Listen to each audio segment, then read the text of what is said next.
बिस्मिल्लाहिर्रहमानिर्रहीम, अस्सलाम वालेकुम स्टूडेंट्स। अभी हम डिस्कस करेंगे work done along a close path. Students, ये क्वेश्चन पेपर में कुछ इस तरह से आ सकता है, prove that work done along a close path is zero. या स्टूडेंट्स, इसका जो दूसरा क्वेश्चन है वो कुछ इस तरह से बन सकता है कि शो करें कि gravitational field is a conservative field. ये हमने पिछले टॉपिक में भी बात की थी कि कंजर्वेटिव फील्ड में दो पॉसिबिलिटीज़ हैं कि एक तो हम शो कर सकें कि वर्क डन जो है वो इंडिपेंडेंट है पाथ फॉलोड के, या हम दूसरा जो अभी करने लगे हैं कि work done along a close path वो है ज़ीरो। स्टूडेंट्स, इस क्वेश्चन को सॉल्व करने के लिए हमने सेम वही पैटर्न लिया पॉइंट ए से बी, और हमने कंसिडर कर लिया कि ए से बी जो वर्टिकल हाइट है वो h है। जैसा कि स्टूडेंट्स आपको नज़र आ रहा है कि a से d और d से b ये एक स्ट्रेट लाइन पाथ बन रहा है, जबकि a से b जो है कर्व पाथ है। तो इसमें स्टूडेंट्स हम क्या करते हैं, सबसे पहले a से b, b से d और d से a कैलकुलेशंस करते हैं, ये क्लोज पाथ बन जाएगा। आप ऐसे भी कर सकते हैं a से d, d से b और b से a। तो स्टूडेंट्स, इसको सॉल्व करने के लिए यहाँ पे दो पॉइंट्स जो हैं वो आपके सामने लिखे गए हैं। If the displacement is in the direction of the gravitational force, then the work will be positive। अगर direction of displacement और force जो हैं वो सेम है तो हमारे पास work done होगा पॉजिटिव। बट अगर ऐसा है कि ग्रेविटेशनल फोर्स और डिस्प्लेसमेंट आपस में ऑपोजिट हैं तो इस केस में जो वर्क डन है स्टूडेंट्स वो आएगा negative in the case of opposite. Students, ये जो है ए से बी ये कर्व पाथ के लॉन्ग वर्क डन है, इसको हम डिटेल में पिछली वीडियो में डिस्कस कर चुके हैं, तो आप वहाँ से इस हिस्से को देखिएगा। अब जो बॉडी है जिसको हम मूव करवा रहे हैं स्टूडेंट्स वो आ गया पॉइंट बी पे। तो अब हम वर्क डन कैलकुलेट करेंगे from this point B to D.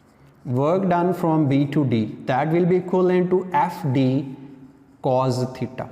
Students, यहाँ पे देखें, अब जो बॉडी है, जो मैस है, उसका वेट तो डाउनवर्ड ही एक्ट कर रहा है, लेकिन अब डिस्प्लेसमेंट भी डाउनवर्ड डायरेक्शन में है, तो ये दोनों क्या हो गए स्टूडेंट्स, सेम डायरेक्शन में, डिस्प्लेसमेंट भी डाउनवर्ड, तो एंगल यहाँ पे बन जाएगा ज़ीरो।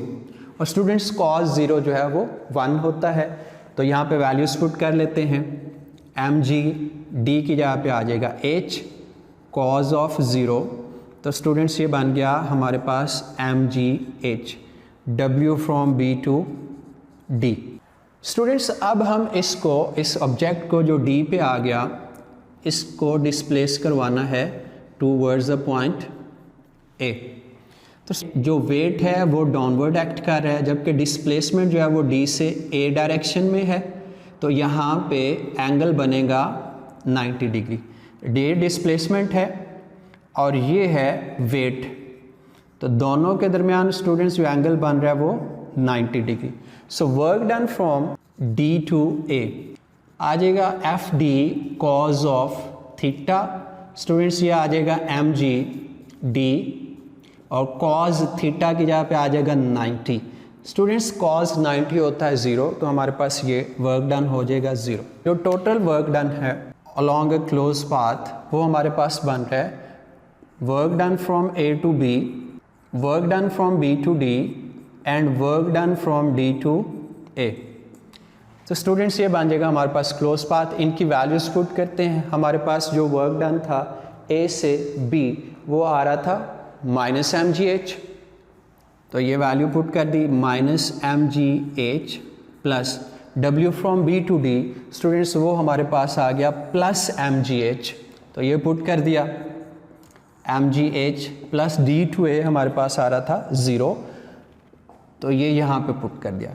सो स्टूडेंट्स, यहाँ पे जो टोटल वर्क डन है यानी अलोंग दिस क्लोज पाथ वो बन गया ये प्लस, ये माइनस और ये प्लस आपस में कैंसिल आउट, तो हमारे पास वर्क डन आ गया ज़ीरो।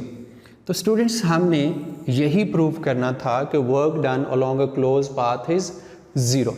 अब क्योंकि ग्रेविटेशनल फील्ड के अंदर जो वर्क डन क्लोज पाथ में है वो ज़ीरो है, और हमने इसलिए पिछली वीडियो में ये बात प्रूव की थी कि वर्क डन जो है वो इंडिपेंडेंट है पाथ फॉलोड के।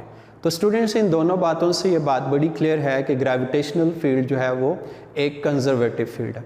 आपकी बुक पे एक साइड बॉक्स में कंजर्वेटिव और नॉन कंजर्वेटिव फोर्सेस का एक टेबल है, जिसमें कुछ फोर्सेस जैसे ग्रेविटेशनल फोर्स है, इलेक्ट्रिक फोर्स है, तो ये सारे के सारे कंजर्वेटिव हैं। फ्रिक्शनल फोर्स है तो ये नॉन कंजर्वेटिव फोर्स।